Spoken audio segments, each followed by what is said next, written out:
La parole de Dieu ne reste jamais sans effet. Ceux qui consacrent du temps à témoigner, à évangéliser, n'ont perdu aucun temps.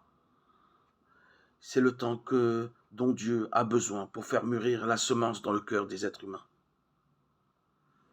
Il se peut que pendant un certain temps, la bonne semence passe inaperçue dans un cœur dur, intéressé, épris du monde, et donne l'impression de n'y avoir pas pris racine. Mais par la suite, sous l'influence de l'Esprit Saint, l'invisible semence lève et porte enfin du fruit à la gloire de Dieu.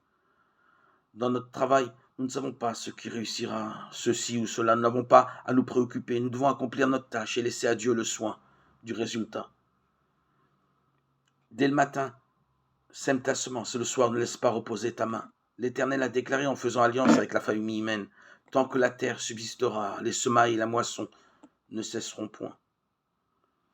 C'est en se reposant sur cette promesse que l'agriculteur laboure et sème. Notre confiance ne doit pas être moindre au sujet des semailles spirituelles. Ainsi en est-il de ma parole qui sort de ma bouche. Elle ne retourne point à moi sans effet, sans avoir exécuté ma volonté et accompli mes desseins. Celui qui marche en pleurant quand il porte la semence revient avec allégresse quand il porte ses gerbes.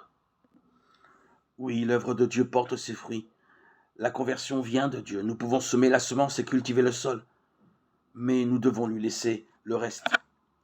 La parabole de la semence montre que Dieu est à l'œuvre dans la nature.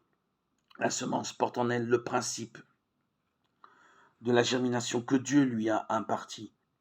Mais livrée elle-même, elle ne pourrait germer. L'homme a un rôle à jouer dans le développement de la graine. Il doit préparer le terrain, y mettre l'engrais nécessaire et l'ensemencer. Mais si sa mission est de cultiver ainsi la terre, son action a des limites. Il n'est pas de force ou de sagesse humaine capable de faire sortir de la semence une plante vivante. Que l'homme fasse de son mieux, il dépendra encore de celui qui unit les semailles et la moisson par les anneaux merveilleux de sa toute-puissance.